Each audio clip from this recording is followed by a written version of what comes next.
A Golden Wedding by L M Montgomery.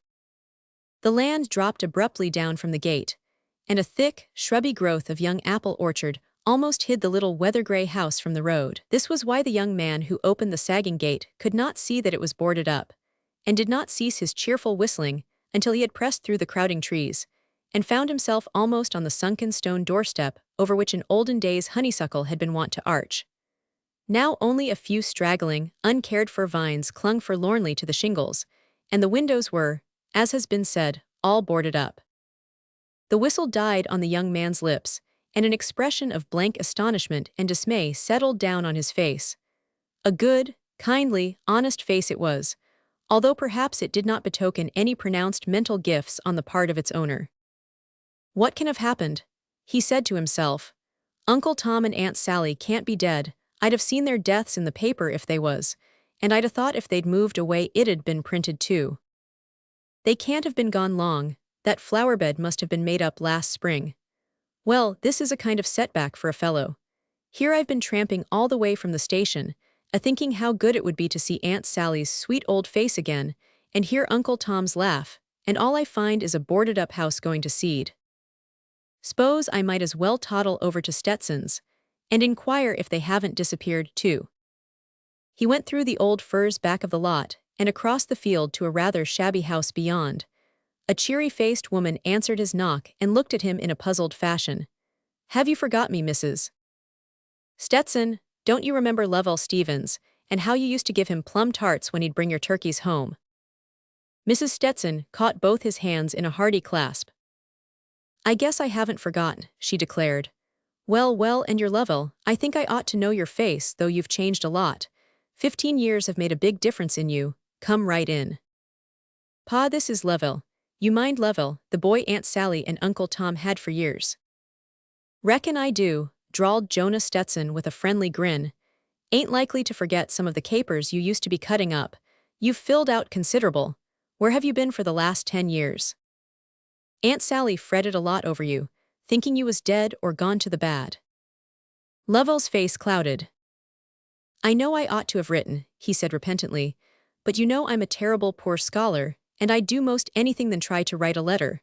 But where's Uncle Tom and Aunt Sally gone? Surely they ain't dead." "No," said Jonah Stetson slowly. "No, but I guess they'd rather be. They're in the poorhouse." "The poorhouse, Aunt Sally in the poorhouse," exclaimed Lovell. "Yes, and it's a burning shame," declared Mrs. Stetson. "Aunt Sally's just breaking her heart from the disgrace of it, but it didn't seem as if it could be helped. Uncle Tom got so crippled with rheumatism he couldn't work, and Aunt Sally was too frail to do anything. They hadn't any relations, and there was a mortgage on the house." "There wasn't any when I went away." "No, they had to borrow money 6 years ago when Uncle Tom had his first spell of rheumatic fever. This spring it was clear that there was nothing for them but the poorhouse. They went 3 months ago, and terrible hard they took it, especially Aunt Sally.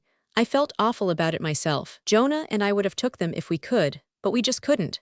We've nothing but Jonah's wages, and we have 8 children and not a bit of spare room. I go over to see Aunt Sally as often as I can and take her some little thing, but I dunno's she wouldn't rather not see anybody than see them in the poorhouse." Lovell weighed his hat in his hands and frowned over it reflectively. "Who owns the house now?" "Peter Townley. He held the mortgage, and all the old furniture was sold too, and that most killed Aunt Sally. But do you know what she's fretting over most of all? She and Uncle Tom will have been married 50 years in a fortnight's time, and Aunt Sally thinks it's awful to have to spend their golden wedding anniversary in the poorhouse. She talks about it all the time. You're not going, Lovell," for Lovell had risen. "You must stop with us, since your old home is closed up. We'll scare you up a shakedown to sleep on, and you're welcome as welcome. I haven't forgot the time you caught Mary Ellen just as she was tumbling into the well." "Thank you, I'll stay to tea," said Lovell, sitting down again. "But I guess I'll make my headquarters up at the station hotel as long as I stay round here. It's kind of more central." "Got on pretty well out west, hey?" queried Jonah. "Pretty well for a fellow who had nothing but his 2 hands to depend on when he went out," said Lovell cautiously. "I've only been a laboring man, of course, but I've saved up enough to start a little store when I go back. That's why I came east for a trip now, before I'd be tied down to business. I was hankering to see Aunt Sally and Uncle Tom once more. I'll never forget how kind and good they was to me. There I was, when Dad died, a little sinner of 11 just heading for destruction. They give me a home and all the schooling I ever had and all the love I ever got. It was Aunt Sally's teachings made as much a man of me as I am.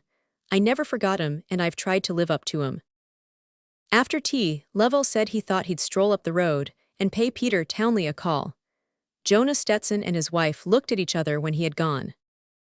Got something in his eye, nodded Jonah. Him and Peter weren't never much of friends. Maybe Aunt Sally's bread is coming back to her after all, said his wife.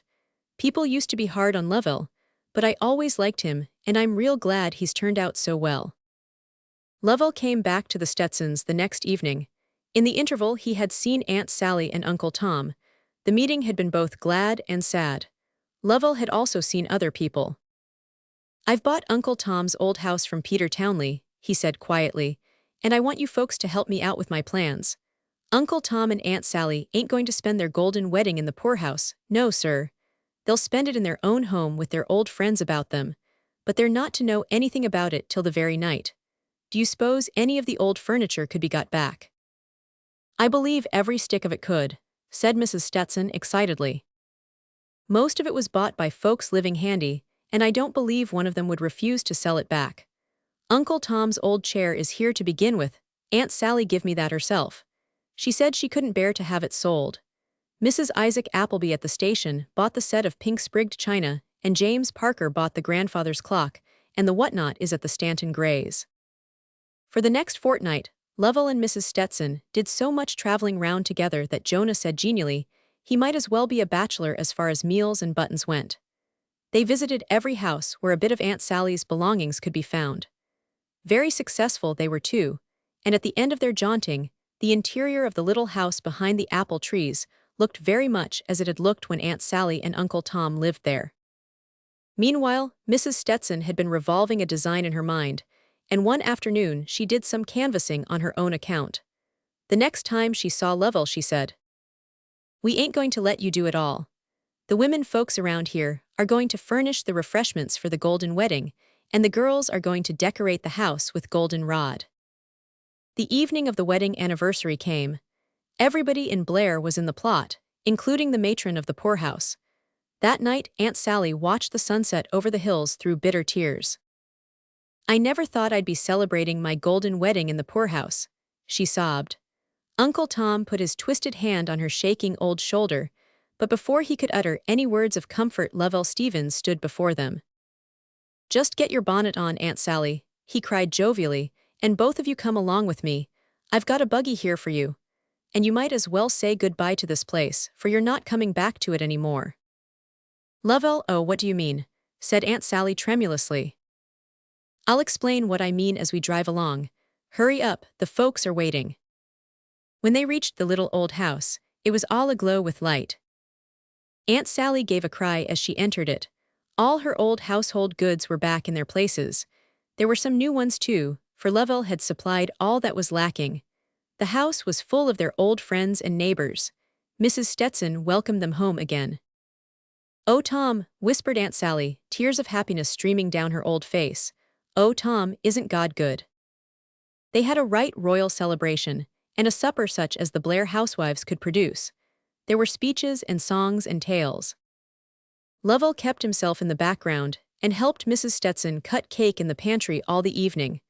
But when the guests had gone, he went to Aunt Sally and Uncle Tom, who were sitting by the fire. "Here's a little golden wedding present for you," he said awkwardly, putting a purse into Aunt Sally's hand. "I reckon there's enough there to keep you from ever having to go to the poorhouse again, and if not, there'll be more where that comes from when it's done." There were 25 bright $20 gold pieces in the purse. "We can't take it, Lovell," protested Aunt Sally. "You can't afford it." "Don't you worry about that," laughed Lovell. "Out west men don't think much of a little wad like that. I owe you far more than can be paid in cash, Aunt Sally. You must take it. I want to know there's a little home here for me and two kind hearts in it, no matter where I roam." "God bless you, Lovell," said Uncle Tom huskily. "You don't know what you've done for Sally and me." That night, when Lovell went to the little bedroom off the parlor, for Aunt Sally, rejoicing in the fact that she was again mistress of a spare room, would not hear of his going to the station hotel. He gazed at his reflection in the gilt-framed mirror soberly. "You've just got enough left to pay your passage back west, old fellow," he said, "and then it's begin all over again just where you begun before." But Aunt Sally's face was worth it all. "Yes, sir. And you've got your 2 hands still and an old couple's prayers and blessings. Not such a bad capital, Lovell, not such a bad capital."